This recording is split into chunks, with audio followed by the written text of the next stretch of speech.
join me in We welcoming need to challenge ourselves to think On bigger. va vous inviter à partager vos pensées. J'en ai du côté de l'opposition maintenant. Mesdames et messieurs, je crois que j'ai tout dit ce que j'avais à dire. Truly is my honor to be here.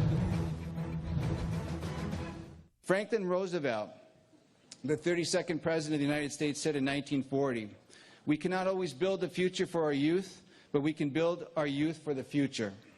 Notre objectif aujourd'hui est clair. Nous voulons que notre... Our objective is clear today. We want our young people to take part in the election process, that they take an active role in the democracy of our country. We want to create a change, a policy change that young people will want to be involved in. We want future generations to vote actively. At the last federal election, less than 40% of those aged from 18 to 40 years old voted. What does that mean? It suggests that my generation has failed to create an interesting and strong culture of democratic engagement. It suggests that the youth are disenfranchised. We need to understand why, and we need to change our ways. It indicates as well that the younger generation is losing its voice at a time when we never needed you more. We've never needed you more. Notre tâche, notre mission est important. The mission is very important. We've been reminded that the strength of our institutions has a direct link with the health of our democracy. We have to take care of our democracy. We have to participate in our political system. What if we could help empower our younger generations to shape the political future of Canada? The late and great Nelson Mandela said, "It always seems impossible until it is done." It is very possible, c'est nécessaire. Thank you very much.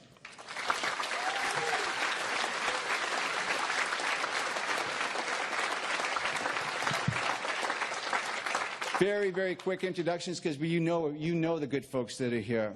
And so just again, and Mr. Rock's already done this, just Mr. Steve Paikin, everybody knows from TVO, is here tonight. And Linda Gaudin is here from TFO as well tonight.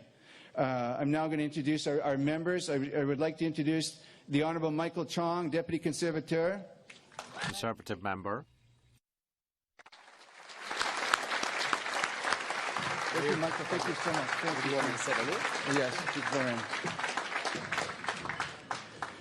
I would like to introduce the Honourable Thomas Mulcair, the Leader of the Official Opposition, New Democratic Party Leader. Thank you so much. Thank you, Tom.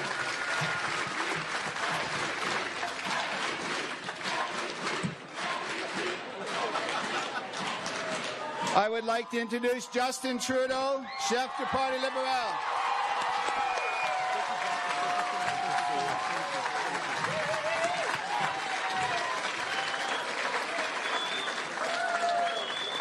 And certainly, last but not least, I introduce Elizabeth May, Chef du Parti Vert de Canada.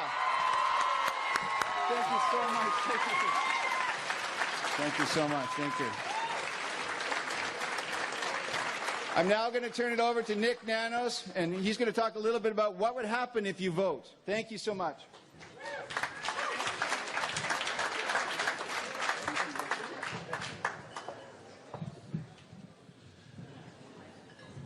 Thank you for that kind introduction. I've been told that this is not a public policy cage match today.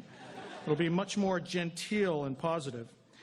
And I'm not going to disappoint you by being a pollster and not showing up with any numbers.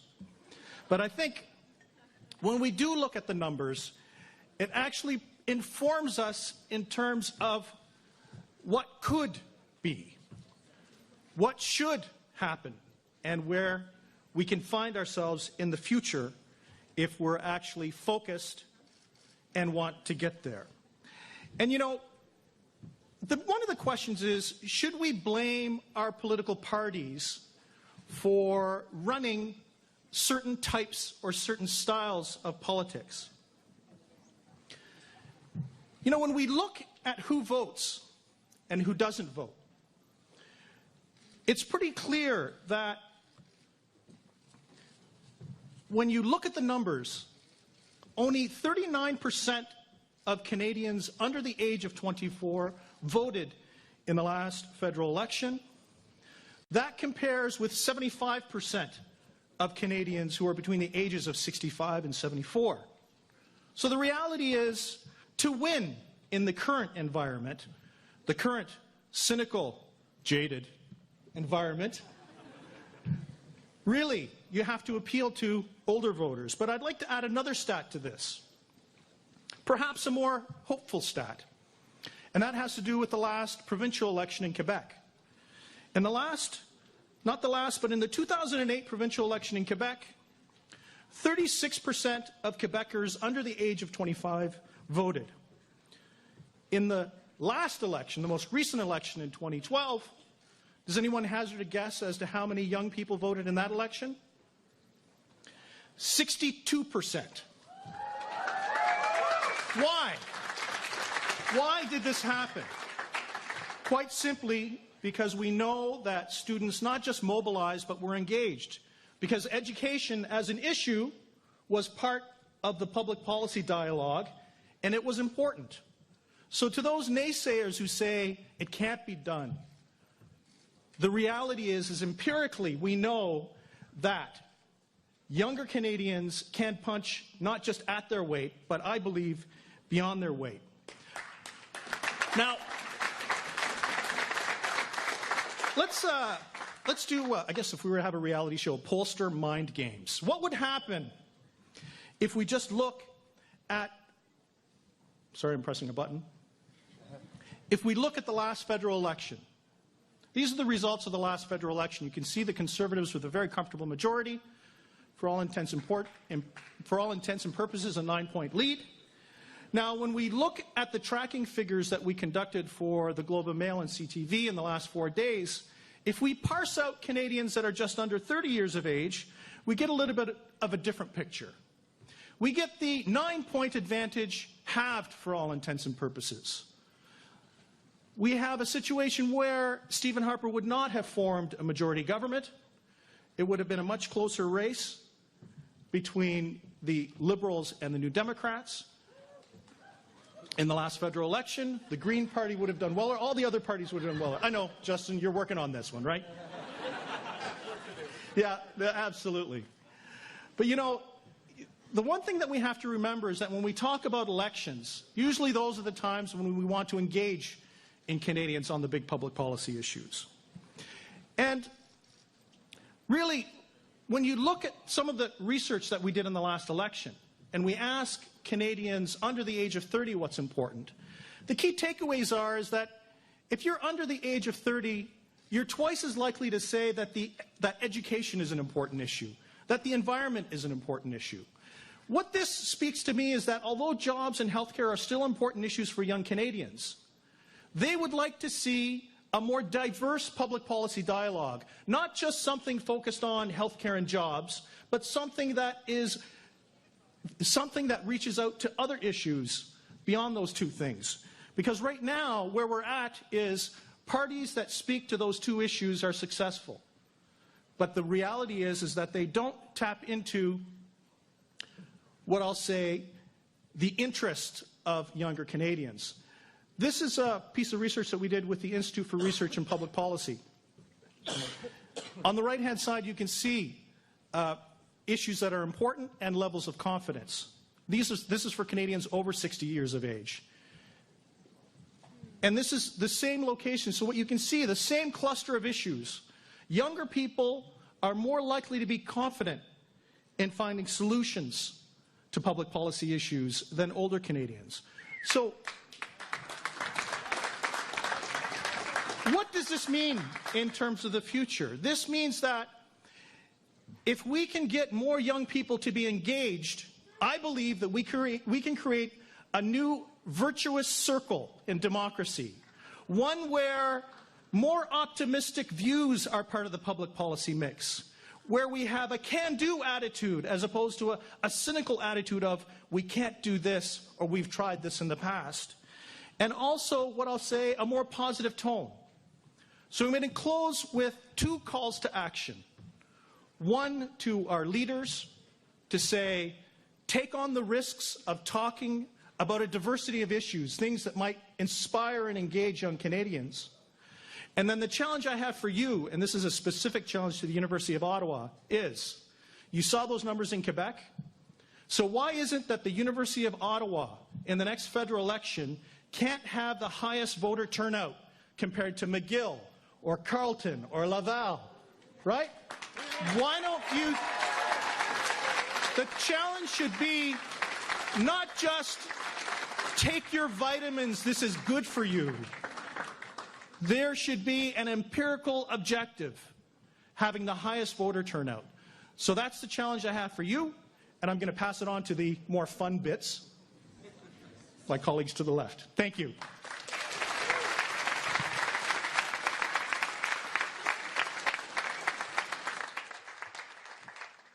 Thank you, Nick. Well done. Because this is a bilingual institution, we didn't know who should go first here, so shall we resolve this the old-fashioned way? I'm the bear, you're the... Which one's the queen? Okay. She's the queen. The bear came up first, so I go first. Okay, the bear came up, so I'm going to go first then.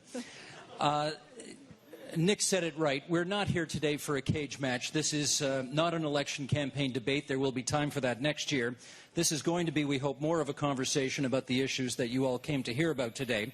We don't expect this to be devoid of partisanship, since 4 different parties are represented here. But, of course, I think I speak for you when I say I think there's an expectation that it should be devoid of mindless partisanship. And that's what we're going to go for today. So we'll have...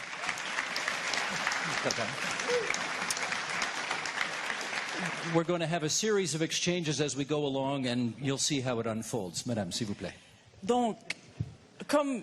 Right, as Steve has just said, this is not a debate, so there won't be face-offs between the various leaders of the various parties. It's really an exchange of ideas we're after, an exchange of opinion, of reflection, to help you students, to turn out in greater numbers to vote at the next elections, in the next elections, at all levels. The rules are pretty simple. We will ask you questions. You'll have 2 minutes to answer those questions. We'll ask you a supplementary question. You'll have a minute to answer that. Try to respect the time that's been allocated to you, so that we can stick to the planned duration of the event. If memory serves, you joined the Conservative Party when you were basically the same age as a lot of the people that you're speaking to today. So what made you do it? Well, Steve, my father was a Chinese immigrant from Hong Kong to this country in 1952. My mother was a Dutch immigrant, a European immigrant who came to Canada in the 1960s. And they came here and built for themselves and their family a new life in a new land. And so my story is like the story of millions of Canadians who've come from shores afar to build a new life, to build a new start here in this country. And we feel an incredible debt of gratitude to this country for giving us this opportunity. And so I believe strongly that I have to repay that debt, that I have to give back to my community and to my country. And politics and public service is one way to do that. And that's why I got involved in politics. You were, what, 19 at the time? I was 19 at the University of Toronto. Why does a 19-year-old join the Conservative Party? What was then, I guess, the Progressive Conservative Party? Just curious. No, not a partisan question. Just curious. Well, the Conservative Party has had a proud tradition in this country. It is the party of confederation. It's the party that fought for free trade and trade liberalization in the 1980s. Now a policy that is largely adopted by almost all of the federal political parties. It's a party that really took some of the tough steps we needed over the last several decades, economically and otherwise. And so that's why I joined the party. I believe in its principles, and I believe that party is an important part of our political landscape, and that's why I joined it at U of T when I was 19. Okay, Tom.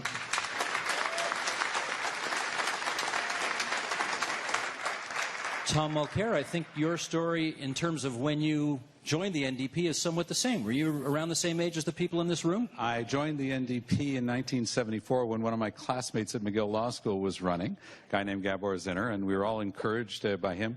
Prior to that, of course, my parents had always encouraged us to talk a lot about current affairs and issues that affected the community. I come from a family of 10 kids, and I'm one of the older ones. So one of the subjects we were allowed to take on, almost as adults, was politics. Et je peux vous dire que ça m'a inspiré. Mes parents... I have to tell you, it inspired me. My parents have always shown openness. We talked about politics a lot. I remember towards the mid-60s, near our place with an open convertible, and I went to my dad because we were allowed to talk politics, and I said, "Who's that?" He says, "Oh, it's the head of the NDP, T.C. Douglas." And I said, "Well, what's the NDP? It's a political party in Ottawa." I says, "Like the Conservatives or Liberals?" He goes, "No, it's for the little guy like me." Now, if you knew my dad, he was huge. So for him to be calling himself the little guy, but he said, you know, we had a very large family, and times were tough back then, and he was saying essentially that this was a party with heart. And frankly, after I left provincial politics, I had been 3 terms in Quebec City, been the Minister of Environment. I left on a question of principle when I refused to sign an order in council that would have transferred lands in a provincial park to private developers. I just walked away from it. And then Catherine and I had, frankly, a life-changing experience when we had supper in Hudson with Olivia Chow and Jack Layton, and they set out a vision of a progressive Canada that frankly was so inspiring. It was great for me to be able to throw all my energy and all my conviction at that project, and that's what we've been working on ever since. You two have a couple of things in common in that regard, and I guess the follow-up is somewhat the same. Why does somebody who is that young in the province of Quebec, where the NDP was a complete non-entity, join that party?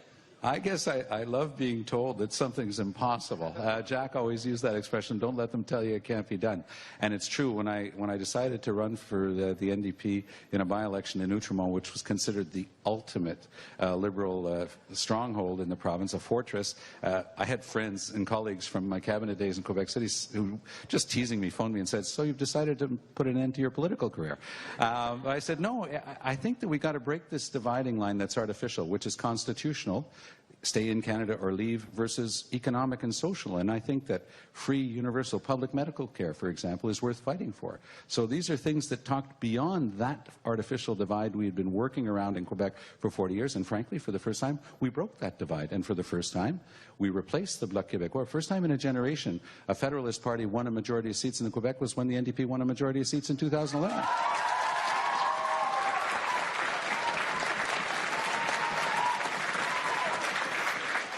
Justin Trudeau, a bit of a different situation for you, obviously, in so much as you grew up in politics. You grew up at 24 Sussex and then went away for a long time and came back much later in life. What brought you back?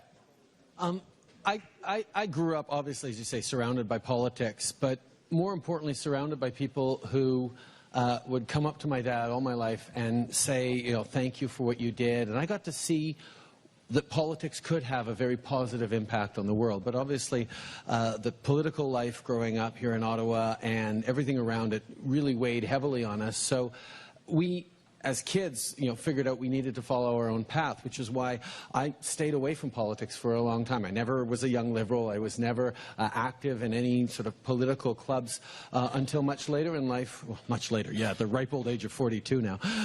But there was a sense that I had understood from the opportunities I had growing up, whether it was to go to good schools or have amazing parents who inspired me, or to travel around the world, I understood that I was really lucky. But with luck comes a responsibility to do something with that, to serve, to build, to give. And all my travels had showed me that the luckiest thing about me, what made me luckier than 99.5% of everybody on the planet, was just that I was Canadian. And that comes with... yeah. That comes with a responsibility to try and do something. So I became a teacher. I taught in high school for a number of years. Then I got involved in various environmental activism, got involved in Katimavik, Canada's National Youth Service Program, which I ran for about 5 years. And I'd always thought, okay, politics would be potentially down the road when I was older, when I was more accomplished, when I'd done things that I could really point at. Because I was going to show up with such a big name and expectations that it'd be really tough to be just me. And then I realized that if I picked a tough enough challenge in terms of getting elected, I could demonstrate that young people did have a place in politics, and I could be a voice for young people that, through my time in Katimavik, I was seeing wasn't always resonating in Ottawa. Nick talked about the vicious circle of politicians not reaching out to young people, for young people being indifferent to politicians, and I needed to break that, and that's why I'm glad to be in politics now. Did your experience, though, as a young person living in 24 Sussex, I mean, I think you sort of said it, did it turn you off politics for a long time and you wanted nothing to do with it? Because that's what these people are wrestling with, I suspect. Well, my father never really talked politics to us. It's not like he came home and said, "Oh, Rennie Levesque gave me a really hard time at the office today." But we always talked values. We talked society. We talked philosophy. We talked, ancient history and the origins of democracy. It was about the principles and the values. And when so many of my friends got exposed to politics by having their parents grumble about politicians and broken promises and scandals, I got to see how much of a positive impact politics can have right across the country. And that, for me, was an indication that politics was a worthy way of affecting change. I just didn't think for a long while that it would be my way, because I was so worried that it was too much of my father's way, and it wasn't until I realized that I had my own way of doing things as a much more of a grassroots constituency organizer, much more of an on-the-ground politician, that it became my thing. Gotcha. Elizabeth May, you have a very different story insofar as you didn't even start off in Canada. You started off in the United States, moved to Canada, have spent much of your life in the environmental movement. What was it that made you decide, I've gone as far as I can outside of politics, I got to get in to take the next step? Oui, ma famille m'a déménagé quand j'étais jeune. My family moved me when I was young. Okay. Toute ma vie, j'étais, comme vous avez dit. Well, all my life, as you've said, I was an environmental activist, where from time to time the leaders of the various parties asked me to be a candidate for them. I'm just, you get flattered. You think, wow, I just get a call from Audrey McLaughlin, Alexa McDonough, Jack Layton, or Sheila Copps, or Joe Clark. I don't know why Stephen Harper never called, but the others, over the years, I got these calls. And I loved what I was doing in the environmental movement. Whether I was an environmental lawyer, and I was saying I was a Canadian since I was 18 years old, so it wasn't like I came to Canada from the States. My family moved. I feel thoroughly 100% Canadian. But what happened in 2006, and this is difficult to say because it actually is the first partisan thing that any of us have set up here, and I'm sorry about that because I'm trying to be nonpartisan. But the life-changing moment for me was when Stephen Harper became Prime Minister, and I realized that every single thing I'd ever worked for decades, that the environmental movement had ever accomplished in Canada, was going to be at risk. And I thought, what do I do? I've got to say, the gentlemen with whom I share this stage are my colleagues and my friends, and working together we can do far more than we can ever do dividing. But the reality of that moment was, I knew Stephen Harper. I'd known him for a long time, and I knew he would never change from his resolve to avoid doing anything for the climate. And I thought, I got no choice now. I actually quit my job at Sierra Club in order to take out a membership at the Green Party at the age of 52. So a little later to the party than most people here. A lot later to the party. Okay. I guess the follow-up is, and I really should give you 30 seconds to respond to this, just because. Use my moderator's prerogative. I'm the chair of the Michael Chong for Prime Minister Club, so he doesn't need any time to respond. Yeah. There are...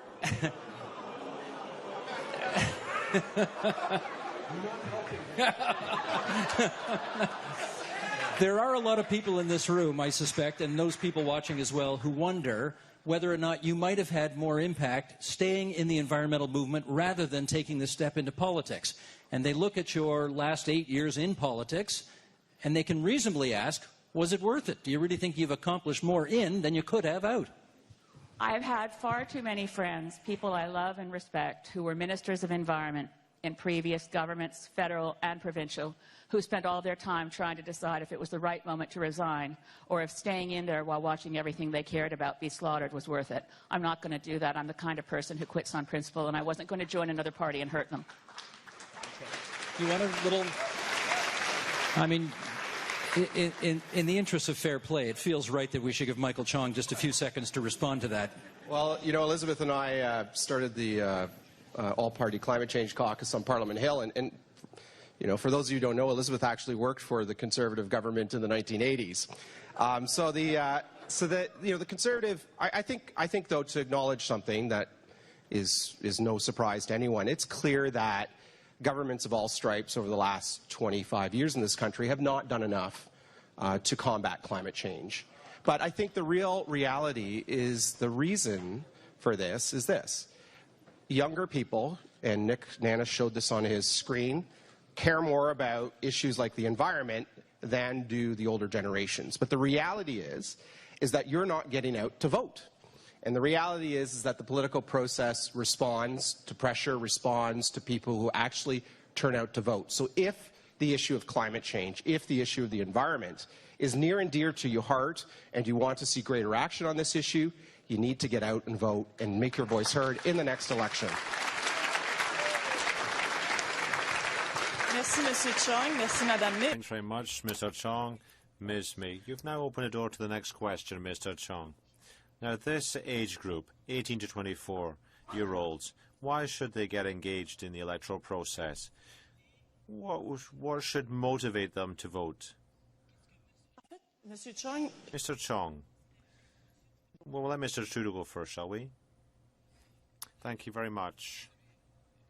For the Liberal Party and the NDP, and especially the Greens, encouraging more young people to vote.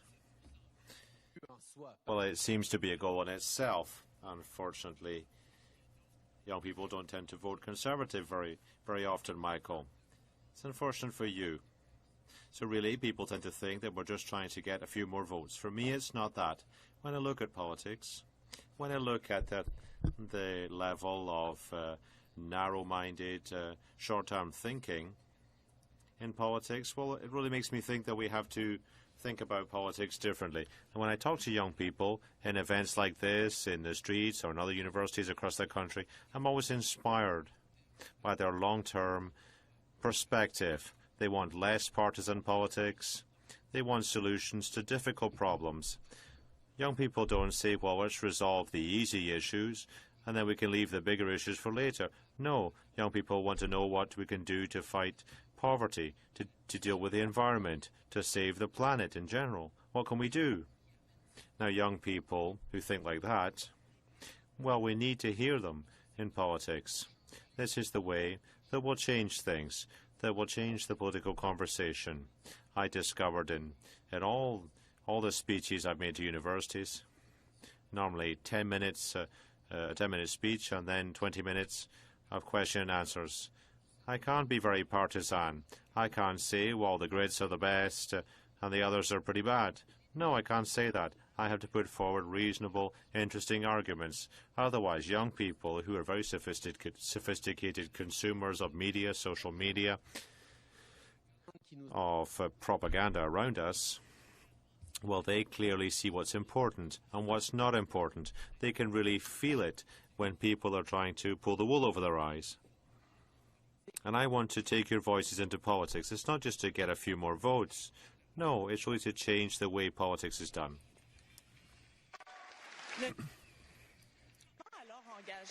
So how are you going to engage more young people? There are many reasons why 18 to 24-year-olds don't tend to vote. First of all, their lack of trust in government institutions. What would you do to change that, to give them more trust? Well, I agree wholeheartedly with what you just said. We need to show that we're open, that we're authentic, that we're transparent, and that we're accountable. And this hasn't been the case. Last June, I proposed an open platform which would put all our expenses online. I'm very proud of that. People wonder what a third party can do in the House of Commons. We made that announcement. We started publishing Liberal spending online. Senator and members of the House of Commons spending, all of it was made available online. And later, other parties decided to follow suit. And they decided to throw open their books.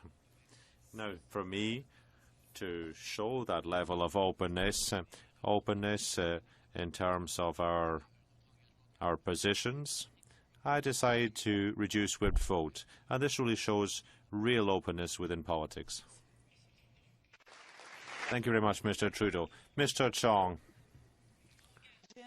how can you engage more young people, 18 to 24-year-olds? How can you get them to the ballot box? Well, quite simply, really. If you vote, you have a voice. If you don't vote, if you don't participate in our political life, you don't have a voice, do you?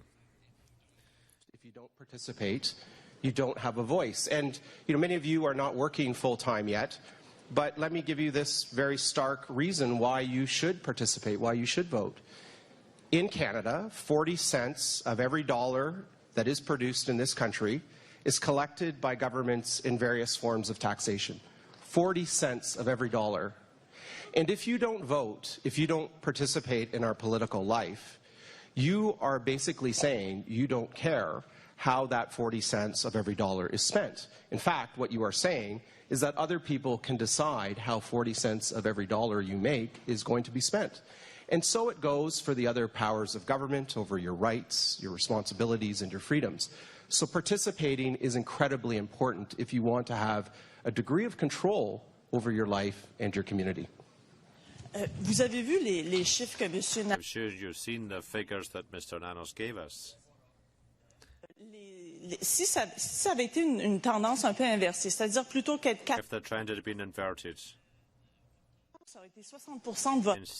Instead of having a 40% turnout rate, if the voter turnout had been 40%, the result would have been different. How can you get young people involved?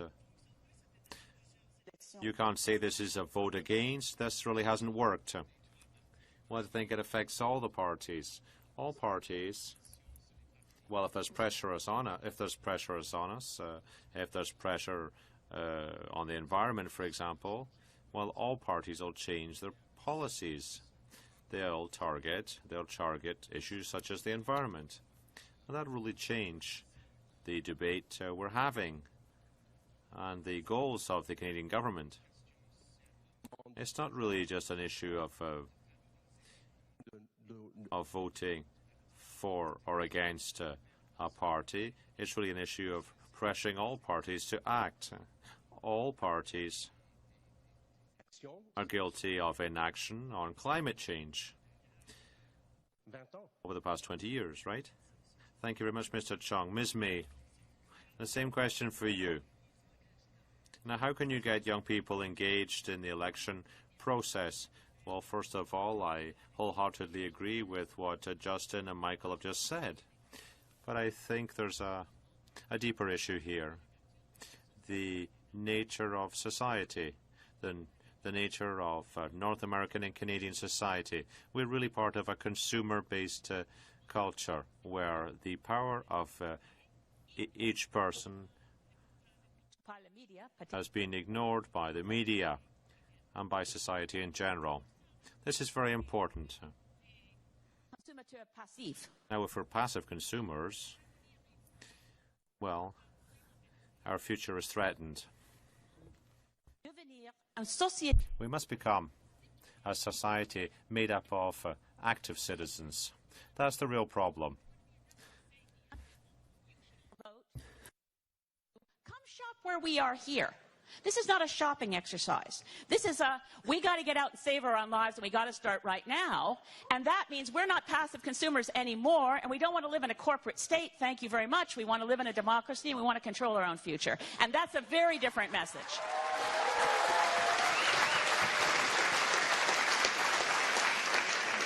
Monsieur Nanos disait aussi Mr. Nanos also said in his opening statement that beyond saying that young people don't vote, they're not as cynical as older people, but they think that there are solutions. That's what young people think.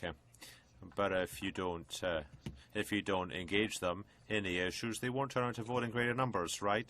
Now, the environment and education, should they be priorities for all parties?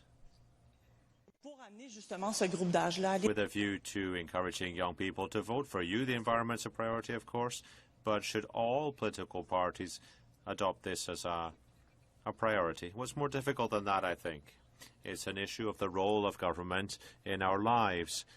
It's an issue of society, societal issues. We need a societal project for all of us to bring about real change in the economy and in politics. With the current political system, especially because of changes over the past few years, while I think because of all that, political parties are ever powerful, and there's more hostility, there's more adversarial process. All people, Canadians look at politics and increasingly think that looks pretty disgusting. I don't want to reward that kind of behavior. I get voters of all ages saying to me at the door, I just decided to stop voting because I don't want to encourage them. Right?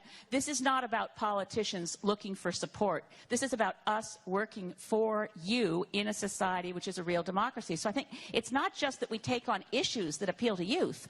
We got to go to work for youth and prove that the institutions of the democracy work for the citizens, not for some elites somewhere who call the shots behind the scenes. Merci, Madame. Monsieur Mulcair.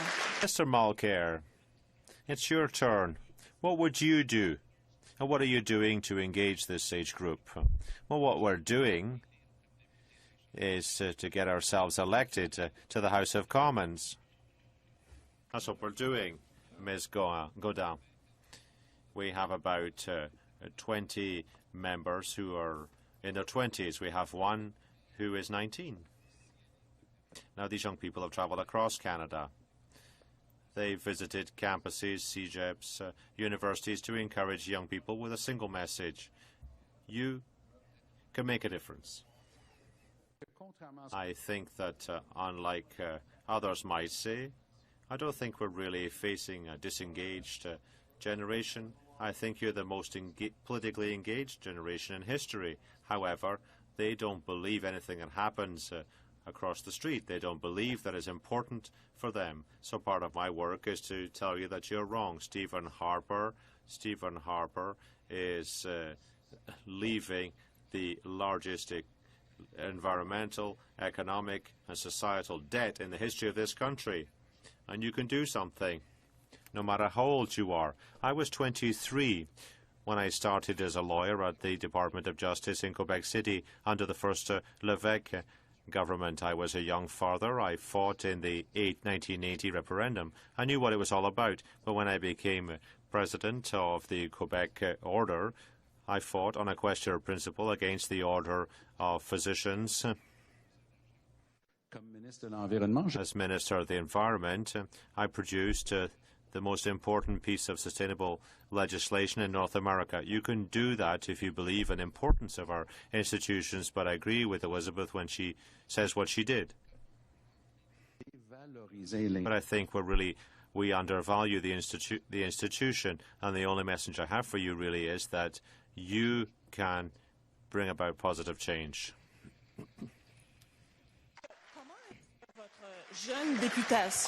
Now, the fact that you have young members of parliament, does that change the priorities of your party? It must have had an impact.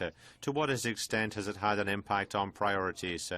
Well, the diversity of a caucus has an impact on your vision. There are 35 members in our party who are members of visible minorities. We have the largest female caucus in the history of the Canadian Parliament. Not just the largest female opposition caucus, but the largest one among governing and opposition parties. We've got two First Nations, Jonathan Jourdain-Genet and Romeo Saganesh. They're Aboriginals. And then this is all supported by other young members. And they all believe that they can make a real change in our society, that young people can make a contribution. I'd like to say the following. I hope you support the NDP, but no matter what party you vote for, get involved. That's the priority, really. Thank you. We've got a couple of questions from the audience now. Sarah, where are you? Are you Sarah? Hi, Sarah. Come on up here and we'll give you the mic. Should I go around? Do you want to do it here? I'm in your hands. Do you want to go to the microphone over there, or do you want to? Okay, right here. Can you see her okay? So we're at the University of Ottawa, and I thought, which is a research-intensive university, and I only thought it would be fitting to ask, what role does evidence play in policymaking?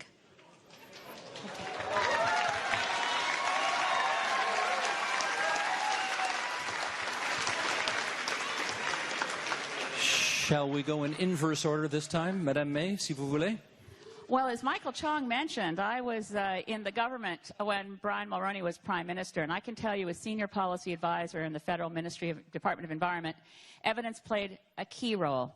It's why Brian Mulroney decided to make acid rain the key bilateral issue when dealing with the United States. It was the science of the climate crisis that persuaded that government in that day to really take it seriously and start organizing for a global treaty.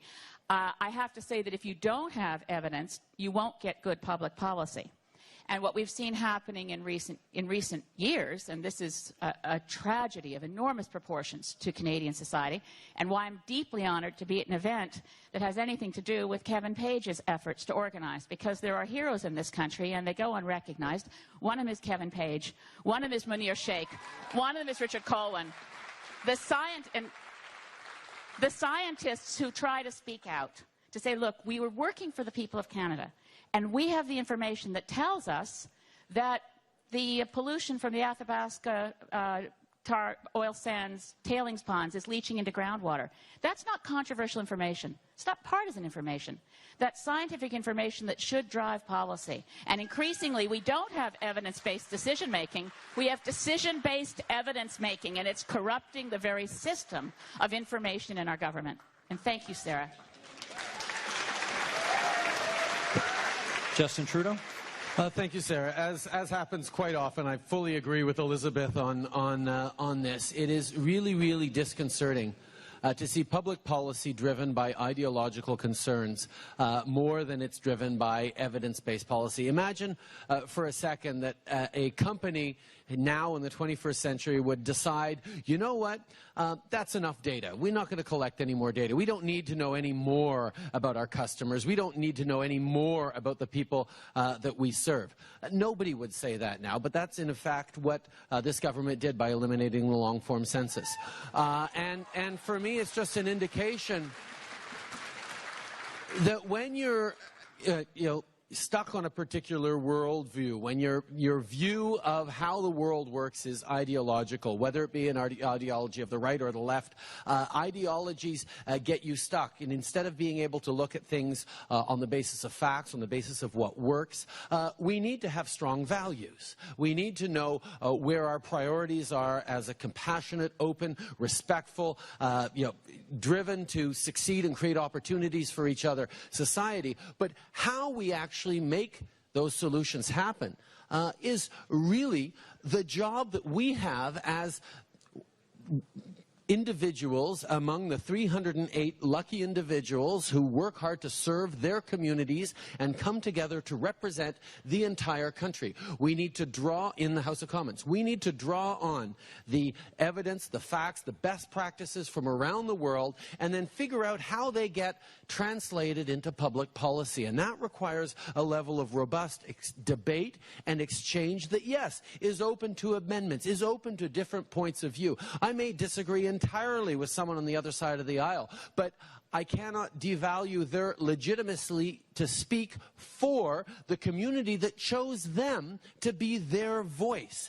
And when you allow yourself to say, let's try and figure out how to best serve our country and bring forward the best possible policy, you have to start basing it around what works, what's worked elsewhere, where the best practices are, and not just what you think you can scare people into voting your way for. Thomas Mulcair, please. American Senator Thomas O'Neill had a great expression. He said, you're entitled to your own opinion, but you're not entitled to your own facts. And I think that that's something that should serve as a reminder to Stephen Harper every time the Supreme Court slaps him down.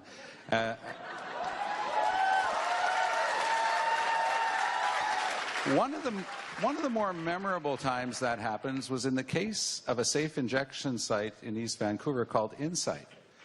And I've honestly never seen that. I mean, I've been at this for a while, and I've never seen a decision quite like it, where the Supreme Court looks at the Canadian government and says, this is based on nothing but your worldview. You haven't even looked at the evidence in front of you. Alors, vous êtes en droit toujours lorsque quelqu'un vous propose... So when someone put forward public policy, put forward some policy, social thrust, it's in your right to say, well, that's interesting, but what's your evidence? Justin's put it very well earlier. When the government eliminated the long-form census in Canada, well, why did they do this? Well, the Conservatives said that there were questions that were a bit difficult to answer for some communities. But, well, if those types of questions exist, what should they have done? They should have eliminated the questions. On fisheries, it's because you don't want to be able to see anyone argue that you've been producing a deleterious result on fish habitat in Canada. It's what Elizabeth was referring to earlier. So this is an anti-science government, an anti-evidence government, and one that is ideologically driven, and that's why we deserve better, and we deserve a government that's going to serve the public based on evidence, and that includes being able to measure what's out there so we can put together good public policies, good programs, and have them put into force. Thank you. Michael Chong.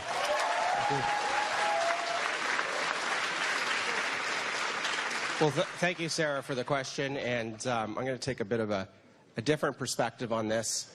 Clearly, evidence is vital to good public policy. Clearly, governments need facts and evidence in order to make good decisions. But evidence sometimes can point the government in two different directions. I'll give you a couple of examples.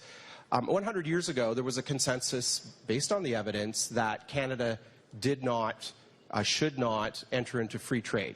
The big debate of the day 100 years ago was whether or not we were going to adopt free trade or whether we were going to maintain the national policy of high tariff walls in order to foster Canadian industry and what was then a still fairly young country post-1867. Well, by the 1980s, the evidence had changed and the facts were interpreted differently, and trade liberalization and free trade became accepted as evidence that was cogent and sound. So it goes for many other government decisions. You know, I have 3 young children at home. When we had our first child, when they first had a fever, the instructions were get them on a fever-reducing medication like Tylenol or something like that. Now, by the time our 3rd child has come along, he's now 4 years old, the evidence has changed. The evidence now is that you let the fever burn off before you intervene, because that's actually the healthier course of action. So often, evidence can point the government in one direction, and other sets of evidence can point the government in another direction. And that's why we have a House of Commons. Because on the floor of the House of Commons, your elected MPs present evidence for a bill, present evidence against a bill. They present evidence in favor of a certain course of action or against a certain course of action. And so if you care about evidence-based policymaking, you should be concerned about the state of our democracy and our parliamentary institutions. You should be concerned about the strength of your elected House of Commons, because if the elected House of Commons has weakened over recent decades, then the ability of that elected House of Commons to have debates based on evidence, to hold the government to account based on evidence, is also weakened. Thank you, Michael Chong. The program actually does provide for a follow-up here, but I wanted to give each of you a chance to make your statement and then do the follow-up this way. You know, if you're in politics, oftentimes there is ample evidence on one side and ample evidence on the other side, and your job is to choose. You have to be the decider. So, this isn't a case where oftentimes in politics it's not 100 versus nothing, it's 51-49. So does that change the way you answer the question at all? So often in the House of Commons, let me just, example that springs to mind was when we were dealing with the Omnibus Crime Bill and imposition of mandatory minimums. There wasn't a single criminologist or academic paper published anywhere on this planet that supported the government course of action. Not one.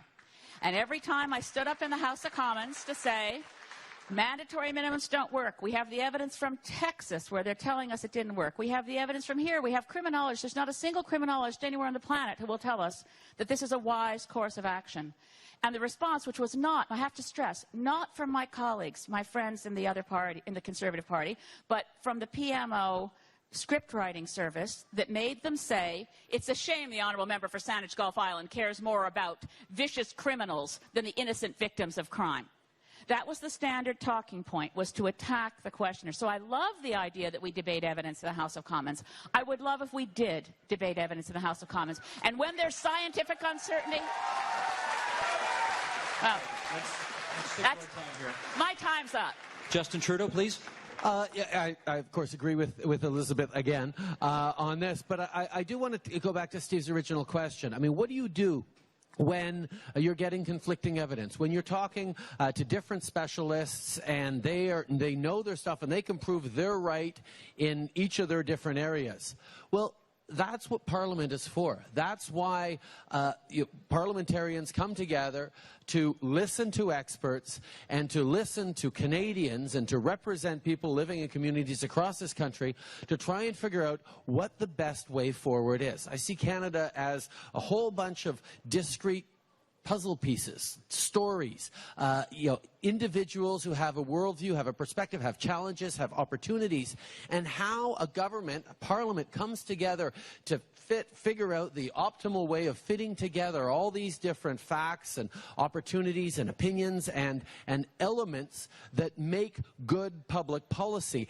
It's not a science, it's an art, and it depends on how we engage, listen to each other, and listen to the widest range of experts possible. Mr. Trudeau. Mr. Mulcair, please. I'm going to take my supplementary to address something that Michael raised as a matter of evidence, that international trade deals in and of themselves always produce good results, and I differ in opinion from him on that. If you go back to the NAFTA and cases like Ethel Corporation, if you look at what I lived when I was the Minister of the Environment and I signed an order banning the use of 2,4-D, a pesticide produced by Dow, and we were immediately attacked under the NAFTA by Dow. The deal with Europe, we still haven't seen the detail of the investor state provision. The deal with Korea, we still haven't seen it. I've never told a client to sign a contract I haven't read, and I'm not going to tell any Canadian to buy that snake oil until we've seen the actual text, because you know why? Under those agreements, like the China FIPA, we could be told that new environmental regulations are against the companies who have sought to invest, and they're going to be protected, and not public health and not the environment. That's why those agreements, far from being proven good in advance, deserve a hard test of the evidence and look at the actual text. Mr. Chong, do you want a second kick at this? What happens when there's ample evidence on both sides? What do you do if you want to follow the evidence, as it were?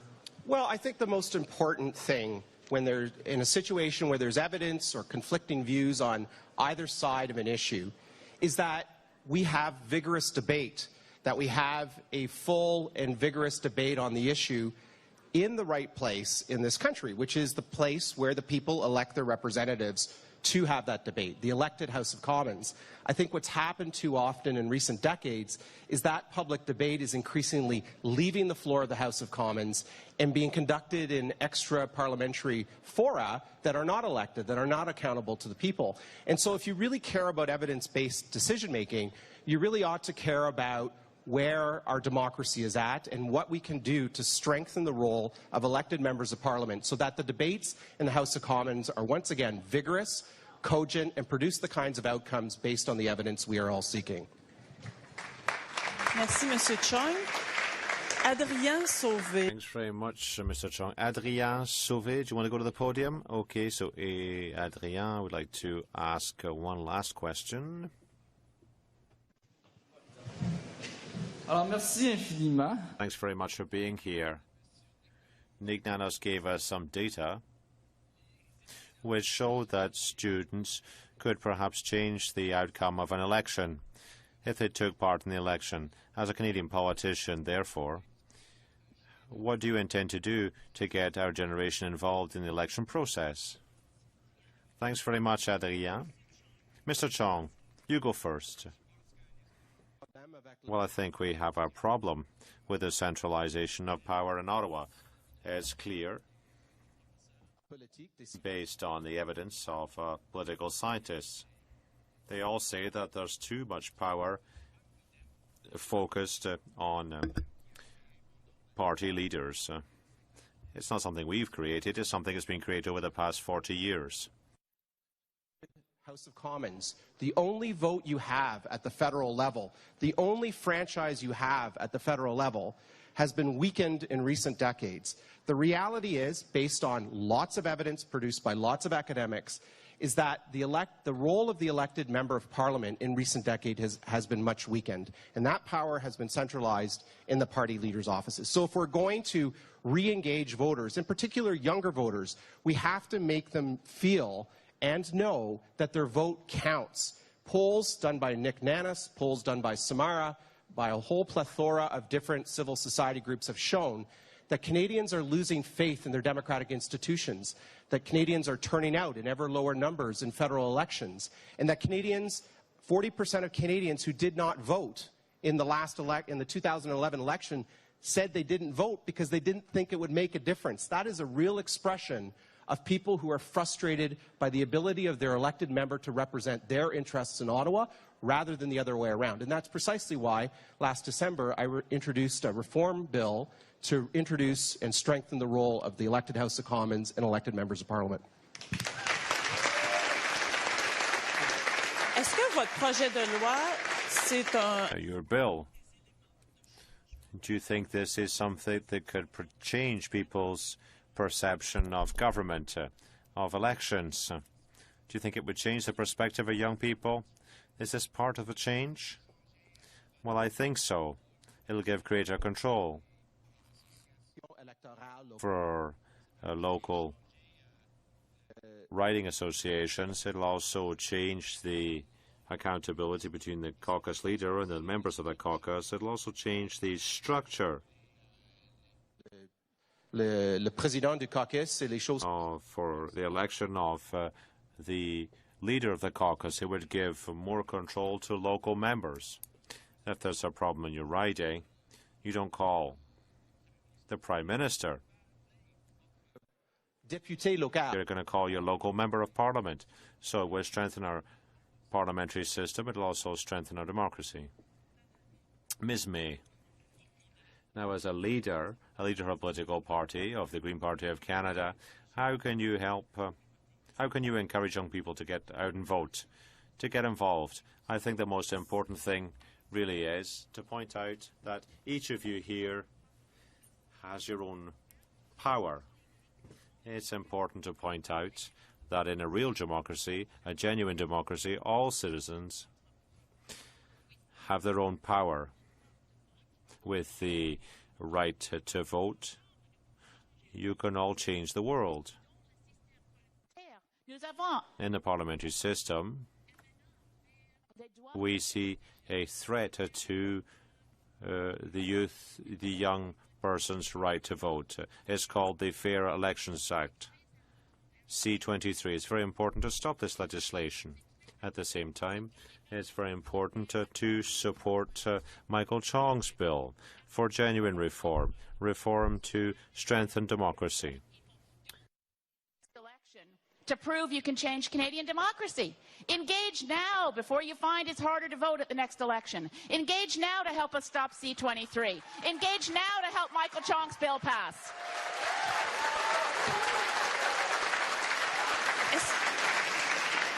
souvent, je lisais certains... Well, very often in studies, it's said that young people don't have enough information. They don't know the members of parliament. They don't know the party issues. And this is why they're disinterested in voting. As a leader of a political party, what can you do to change that, to provide greater information? Well, it's an issue of real communication. You always have to tell the truth. This is my goal. I always tell the truth, be it positive for the Conservatives, the Liberals, or the NDP. That's not important. You have to tell the truth and engage everyone, particularly young people. They aren't cynical. There are different classes of reasons why people don't vote. Some are apathetic, but there's a lot of people out there who are well-informed and who have become anti-voters. Those are the people I want to reach first because they've been thinking about it and decided not to vote. And what you need to realize is that not all parties are equally invested in you voting.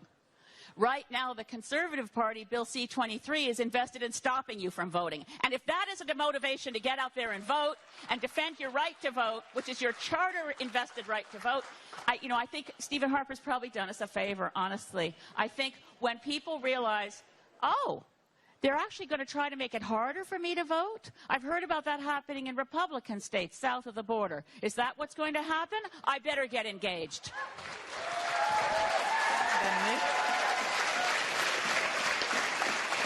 Mr. Mulcair. Well, I think that above all, it's an issue of realizing that our parliamentary institutions are suffering a deficit of credibility. We have a responsibility. Are seriously broken. We mean, for example, when Jack Layton's climate change bill was defeated by an unelected and undemocratic Senate, that should never happen again. And we're not about fixing the place. We want to get rid of it. It's undemocratic. Michael has proposed a bill that is really interesting. And as a party leader of the official opposition, I've said publicly that I'm going to support it. I've also said that because it's the essence of that vote, I'm going to let my MPs decide what they make of it themselves. But the effort, frankly, deserves to be lauded. And Michael has been very courageous in putting that forward because he spotted a lot of things in the House itself. So we've got a lot of obligations as members of Parliament to make the place more relevant, to make it more democratic, to follow through on our end of the bargain. But I'm going to continue to work across Canada, meet young people. I taught CEGEP, I taught university. It's the best part of my job, is to come into a place like this and looking right up to the rafters and saying hi, and thank you so much for being here today. And you know, in 2011, we elected the McGill 4. Nothing would make me happier in 2015 than to elect the U of O 5.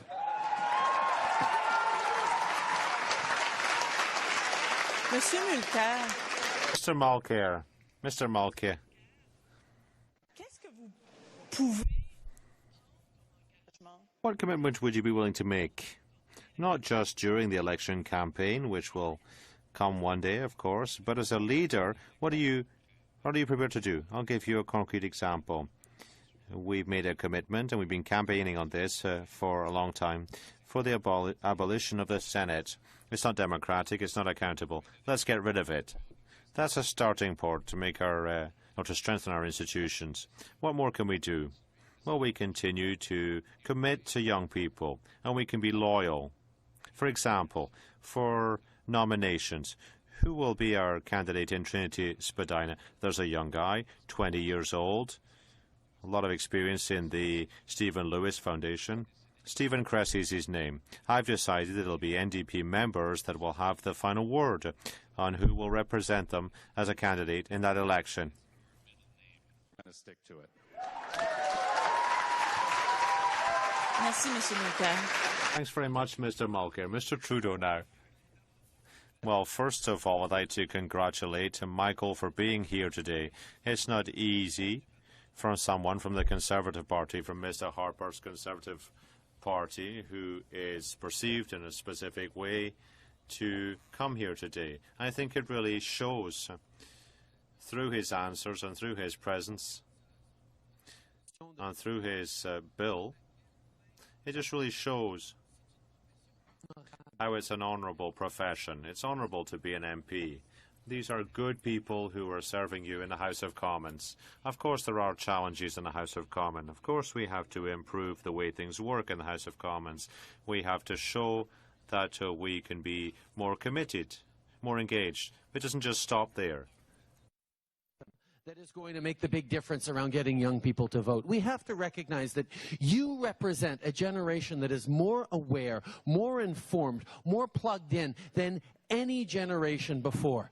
And because of that, the reputation you have for being apathetic sometimes is completely misplaced, because if from time to time you do pull back, you do throw up your hands and say, I don't want any part of this, it's not because you don't care, but because you care so much, you're deeply frustrated that you're not being listened to, you're not being heard, and you're not being given the power to shape this world that you're supposed to inherit.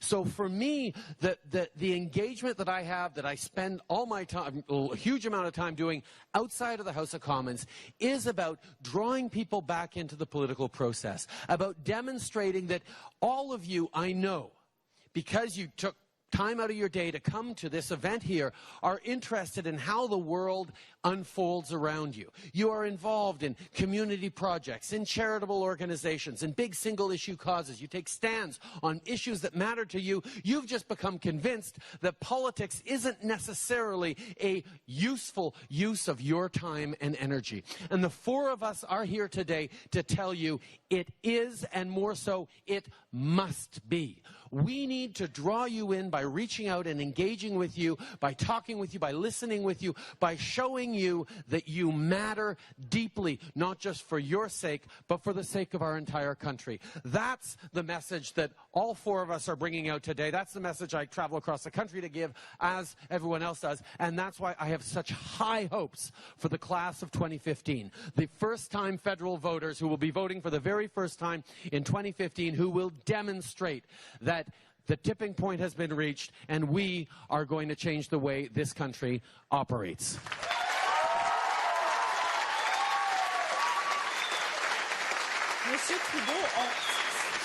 Mr. Trudeau, we often say that young people in this age group don't vote. But as part of the duties as a citizen that we have, but as a party leader, you also have that responsibility. All candidates do. The University of Ottawa does also. So you, as a political party leader, what's your responsibility here? What's your duty? Well, I got into politics basically because I really believed that the young people that I met as a teacher, that I met at Katimavik, that I met on the speaking tour, I felt that young people were not being heard in politics. This is my mission. I want to create an environment in which young people will be highly valued. And my activists have talked about what's happening in Trinity Spadina. I'm leader of the Liberal Party, and I've been given the mandate as leader of the party to renew the party, which for far too long has spent far too much time looking inward and infighting. And it is absolutely unacceptable for any young Canadian to feel bullied by any political party, particularly within my own, which is why I had to make some difficult decisions in Trinity Spadina. But the reality is we need to create an environment in which young people can step forward and feel valued and feel responsible and feel part of a political process, and that happens from the top down and the bottom up, and that's what I stand for. Thank you very much. Merci, Monsieur Trudeau. Les chefs des différents partis auront... The leaders of the parties will have a minute to wrap up. Mr. Mulcair, you're the first to go. Well, I really believe that in a country as wealthy as Canada, it's quite unacceptable that 800,000 kids go to school with empty stomachs. It's unacceptable that hundreds of thousands of seniors who have built our country live in deep poverty. I continue to believe that it's unacceptable in a society as wealthy as Canada that on First Nations reserves there are still third world conditions. As a social democrat, I've always found that my first responsibility was to try to remove inequalities in our society. That's my priority. We're going to stand up to Stephen Harper. We're going to take him on, as we've been doing. He's facing the toughest opposition he's ever faced, and that's going to continue. Together, with your help, your hope, your optimism, we can build, for our children and grandchildren, the Canada of our dreams where no one's left behind. Ensemble, on va y arriver. On continue. Merci. Together we will succeed. Let's continue.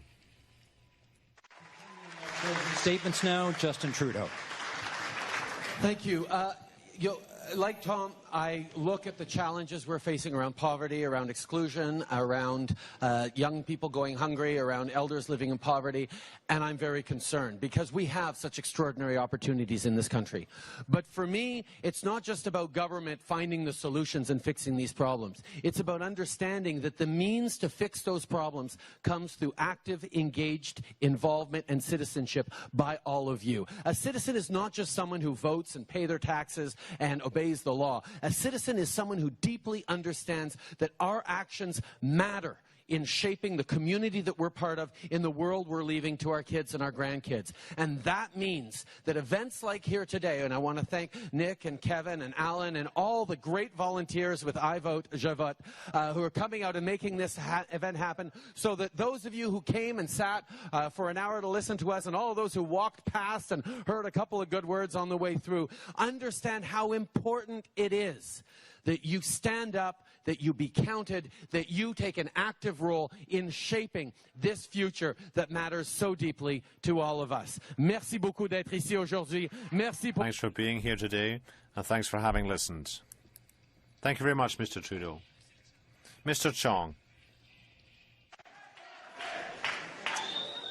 When I look around the room today, the Canada of tomorrow, I see diverse faces of families and students who have come from around the world, like my family did so many decades ago. And our families came here in order to build for us and our families a new life in a prosperous and stable land. And if you look around the world today, the most prosperous, the most stable societies are all democracies. And that's no accident. Because it is these democracies, it is these institutions of democratic governance that have produced the stability and this wealth. And if we in this 21st century in Canada are going to maintain our prosperity, our stability, if we're going to stay ahead of the rest of the world, we need to strengthen our democratic institutions. And today, because of declining voter participation and turnout, they are in danger. They are in danger of becoming illegitimate in the eyes of many Canadians. So you, as the future of this country, as the new Canada, have an important role to play. In the next election, the next municipal election, the next provincial election, the next federal election, get involved, get out and vote. Because if you do, you will strengthen our institutions and ensure that the prosperity and stability we have today will be there tomorrow. Thank you, Michael Chong. Okay. Last closing minute to Elizabeth May. Thank you. And I also want to thank Steve and Linda and, of course, the organizers of this event, the students who helped pull it together. It's an extraordinary kickoff to iVote-JeVote.ca. And I also have to say to Justin Trudeau and Thomas Mulcair, particularly, although Michael Chong, God love you, it's wonderful to have the leaders of other parties here with us, because I don't think the event would have the gravitas if it was Michael and me. We turn up more easily. It's wonderful to have all four of us together here as a positive statement from all four parliamentary parties that we want and need a healthy democracy. Michael has pointed at some of the trends. It's not a partisan statement. I don't want, as Ned Franks, who's Professor Emeritus at Queen's, said after the last prorogation, we could now call Stephen Harper King Stephen I of Canada. But with all due respect, I don't want King Justin or King Thomas either. We need to fix the overwhelming power that's controlled by the Prime Minister's office, reduce the power of party leaders, allow real democracy to bloom in Canada so we can fix the climate crisis and protect our future. Thank you.